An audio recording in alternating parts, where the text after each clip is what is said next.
नमस्कार, मैं हूं आपके साथ जया शर्मा। शाम के 5:30 बजने वाले हैं और वक्त हो चला है आज दिन भर की 10 बड़ी खबरों को सबसे पहले जानने का। तो चलिए शुरुआत करते हैं इवनिंग एक्सप्रेस की। कांग्रेस नेता राहुल गांधी इस समय अमेरिका के दौरे पर हैं और वो अमेरिका से ही मोदी सरकार पर लगातार और तीखे हमले कर रहे हैं। राहुल रविवार देर रात न्यूयॉर्क में मौजूद भारतीयों से मुखातिब हुए। उन्होंने पीएम मोदी पर कड़े शब्दों में हमला बोला। राहुल गांधी ने मोदी सरकार को पीछे की सोच रखने वाला बताया। न्यूयॉर्क के जेविट सेंटर में राहुल गांधी ने पूरे 26 मिनट भाषण दिया और इस दौरान 5000 इंडियंस ने उन्हें सुना।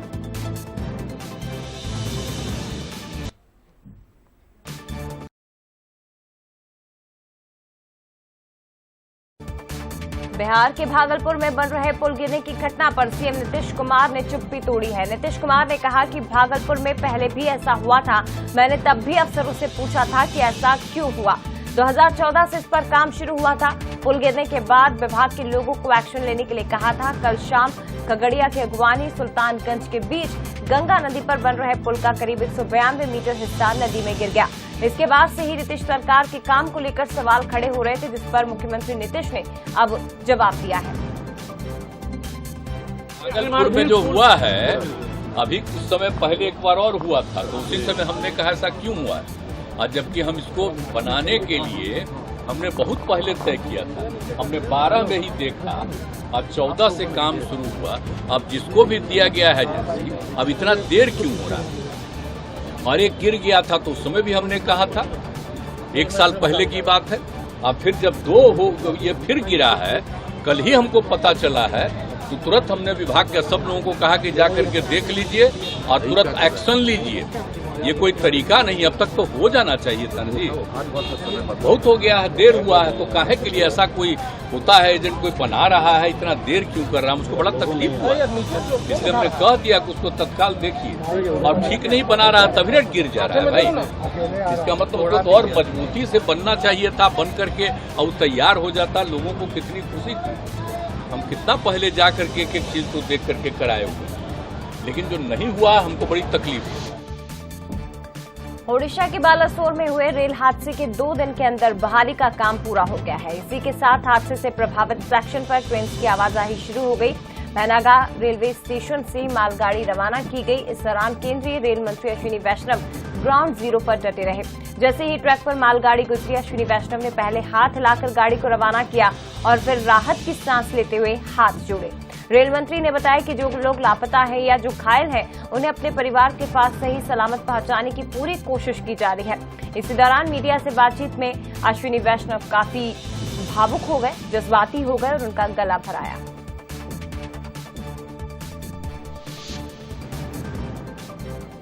बाहुबली मुख्तार अंसारी को वाराणसी की एमपी एमएलए कोर्ट ने 32 साल पुराने अवधेश राय हत्याकांड केस में उम्र कैद की सजा सुनाई है।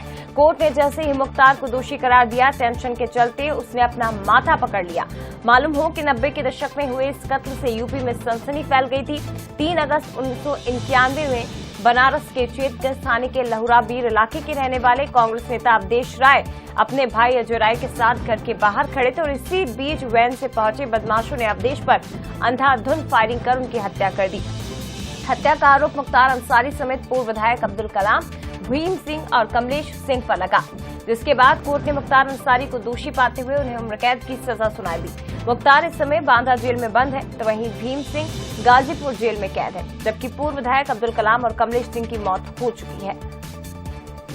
मुख्तार अंसारी जो चेहरा उनका कोर्ट की तरफ था, उनको उन्होंने वीडियो कॉन्फ्रेंसिंग से लिया और उनको जो है ये कहा कि आप जो है इस मामले में 145 और 302 में दोषित करार दिए जाते हैं। मतलब 2 ही सजा। देखिए, एक चीज़ जान लीजिए कि 302 जिस पे जो आरोप इनके ऊपर दोषित करार दिए, इसमें आईपीसी में सिर्फ 2 ही सजा है, आजीवन कारावास या फांसी। या तो आजीवन कारावास होगा या तो फांसी होगा। भारतीय कुश्ती संघ के पूर्व अध्यक्ष के खिलाफ लगातार प्रदर्शन कर रहे पहलवान बजरंग पुनिया, साक्षी मलिक और विनेश फोगाट अब अपनी जॉब पर वापस लौट आए हैं। हालांकि साक्षी मलिक ने आंदोलन से पीछे हटने की खबर से जरूर इनकार कर दिया।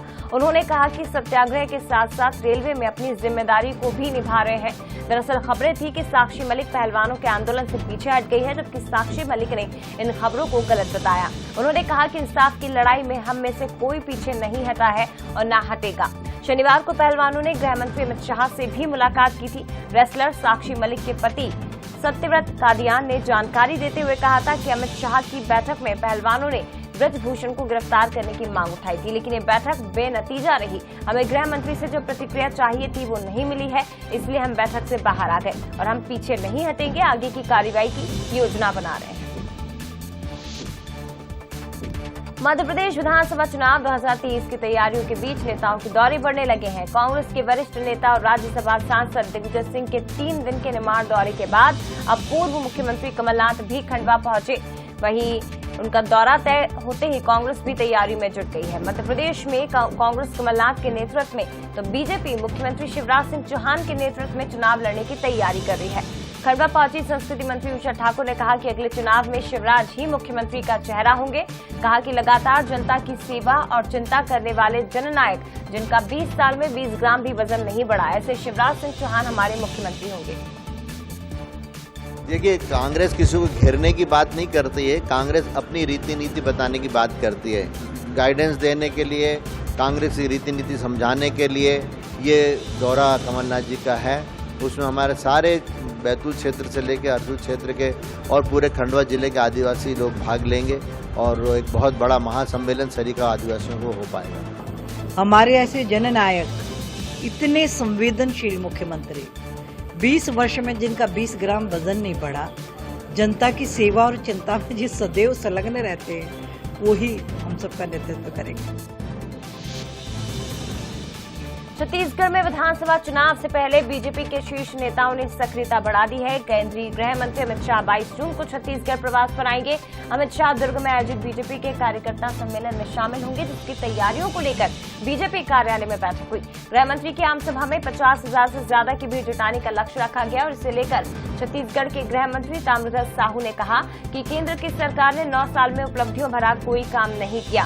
गृह मंत्री ताम्रध्वज साहू के इस बयान पर अजय चंद्राकर ने कहा कि जनसंपर्क अभियान के तहत अलग अलग नेताओं के दौरे हो रहे हैं, जिसमें केंद्रीय मंत्री भी आ रहे हैं। 1 माह का अभियान है, कई लोग आते रहेंगे, लेकिन लोकतांत्रिक गतिविधियों को यहां पसंद नहीं किया जाता।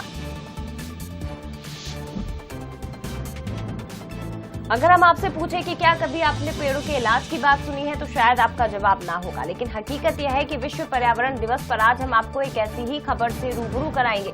पत्थलगांव में आदिवासियों के हितों की रक्षा का काम करने वाले जनजातीय सुरक्षा मंच के सैकड़ों वन मित्र सदस्य इसी तरह के काम में जुटे हैं। पत्थलगांव, बगीचा और कांसाबिल क्षेत्र के गांव-गांव में हरियाली की रक्षा करने की खातिर वन मित्र सदस्य काम कर रहे हैं। जनजातीय सुरक्षा मंच के अध्यक्ष रोशन साय ने बताया कि इन दिनों राजस्व और वन भूमि पर अवैध कब्जा करने और ईंट भट्टों में हरे भरे पेड़ों को रोकने के लिए सुनियोजित तरीके से अवैध कटाई की जा रही है।